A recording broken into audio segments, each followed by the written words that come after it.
Good morning, everybody. So my name's Josh. Hi, I'm Izzy. And this is the first time we've done this, so bear with us if it's a bit shaky. So this morning we'll be talking to you about our study that was looking at the implementation of the handheld fan in practice. It was mainly focused on the clinician's perspective and looking at their experience, what they thought as the barriers and facilitators for the use of the fan. So we're going to look at breathlessness and the use of the fan in managing this, what our aims of the study were, our findings, and some key quotations to show clinical opinions. Like we've already mentioned this morning, chronic breathlessness is a really common symptom in patients with a lot of cardiorespiratory diseases, and this is despite these patients often receiving the best management. And like it's been mentioned, there's growing evidence of the use of the fan and how it can help stimulate the nasal receptors to decrease this neural drive. The majority of studies at the minute have focused on the patient outcomes, and they've shown that there's a faster recovery time and that it's often really portable, and patients like it a lot because of this. So the fans, especially in the UK, the fan's being used more, but the implementation is not consistent across different areas with different clinicians. And that's what we wanted to focus on as to why. So as we've already said, very little is known about how clinicians implement the fan into practice. And additionally, there's very little evidence on how the COVID-19 pandemic's impacted this, because in the UK, guidance was for fans not to be used. So we aim to gather data on how clinicians implemented the fan, the barriers and facilitators, and their current views on the COVID-19 pandemic. So this study was a mixed method study with data gathered from both an online survey and from the clinician interviews, and we're going to be focused on the interviews today. So clinicians were recruited following completion of an online survey that was sent out to professional groups via newsletters and emails, and they were invited to leave their contact details for a follow-up. And these interviews were done between November 2020 and July 2021. So in total, we did 13 interviews with one that was excluded, and we thought that data saturation was achieved when there were no new themes produced from the data. All of the interviews were transcribed anonymously and put into NVivo, where we coded them into themes related to the theoretical domains framework. So this table shows the demographics of the clinicians that were interviewed. As you can see, they're a mix of doctors, nurses, and allied health professionals working across community, hospital, and specialist palliative care services. All clinicians interviewed bar one were active fan users, and this was a paramedic who didn't use a fan.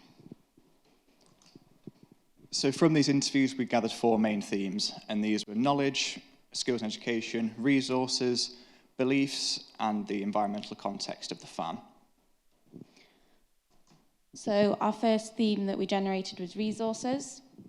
So most clinicians that were interviewed had very little or no access to a supply of fans to give to patients, with the majority of fans being provided from charitable funding or quite often being stolen from nearby wards that had a stock, and they were usually provided from charitable funding. Some clinicians mentioned that patients from their service did source a fan themselves, but again, there were many patients who were recommended to buy one who then didn't go on and buy one. And again, clinicians believe that fans should be funded for in the same way that other medical devices such as walking aids are and routinely funded for like this. So these are some key quotes from this theme. As you can see, again, clinicians are saying that fans aren't sourced from NHS funding, mainly through charities or research budgets, and that they're cheap, so they should be sourced through that. And that, again, there's also the belief that they should be funded for in the same way that walking sticks or inhalers are on prescription. So the next theme that we gathered was the clinician's knowledge, skills, and education. We found that fans were most commonly used in specialist respiratory or palliative care areas, where staff often use these a lot and had a lot of knowledge about when to use them and how to use them. And that outside of these areas, staff tend to go for oxygen or pharmacological things like nebulizers if a patient was breathless, and this is mainly due to the lack of the knowledge in these areas. Fan use was often more common if the centres in question had connection to a fan researcher or are actively involved in research, and this research was often used to provide credibility to the fan and its use as an intervention. most of the clinicians that we interviewed often delivered the fan as part of a complex package, like I've already mentioned, with other things like inhalers or breathing techniques, and this package is often preferred by patients. So as you can see, there's some key quotes from this theme, where fans are often used in a lot more specialist areas, and outside of these they're not really used, and that we can see that complex packages are often taken up better by patients and tend to be better when they're implemented. So the next theme was beliefs, and the majority of clinicians interviewed, as we've already touched on, said that their patients regularly didn't believe that the fan was a credible intervention due to not understanding the mechanism behind why it works and thinking that it was too simple of an intervention to actually make any difference. However, once it was demonstrated to them and they used it, patients generally started believing in it after experiencing that actually it did improve their breathlessness. The fact that the fan is often self-sourced also reduced the patient's belief in the fan as a medical intervention. And as well as patients lacking belief, some interviewees stated that colleagues also lack belief in the fan due to it being too simple of an intervention as well. There was also a belief with some clinicians that breathlessness was a symptom of an underlying disease process rather than a symptom that needed treating in its own right, and therefore there was no use of the fan in this area.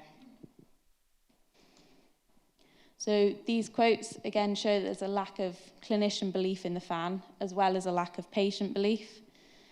Both of these are obviously huge barriers in trying to implement the fan in practice. So the last theme that we came up with was the environment that the fan's delivered in. The COVID-19 pandemic has been shown to be a massive barrier to fan use. So in acute hospitals, especially in the UK at the start of the pandemic, fan use was had a blanket ban on because of the perceived risk of infection, like we've already talked about blowing infections around the patient bay. Despite this, however, later in the pandemic, so in June, July time in the UK, when rates were dropping off, some of the clinicians that we interviewed around this time mentioned that they were starting to bring the fan back in using their own judgment and using their own risk assessments based on their expertise. Despite the reintroduction in certain areas, though, there's a perceived worry amongst clinicians that the fan won't be implemented widely due to the infection control guidelines hindering this. So again, from these quotes, we can see there's a general worry amongst clinicians, especially after the COVID-19 pandemic, that infection control guidelines and policies are going to stop the fan being brought in widely in hospitals.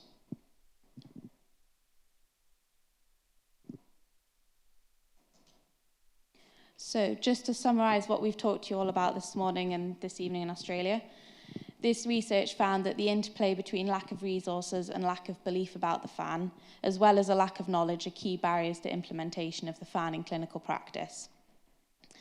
Recommending the fan to patients is currently not enough for patients to fully believe in it as a medical intervention, but providing a fan as part of a complex package does go some way to improve this, and providing one also increases credibility from the patient's perspective. Following on from this, adequate funding and education is needed to promote fan use. And again, as with many areas of healthcare and research, COVID-19 has massively impacted the use of the fan, and so more research is needed into the infection risk associated with this. So here are some references to some key papers in the area, and thank you very much for listening. Does anybody have any questions?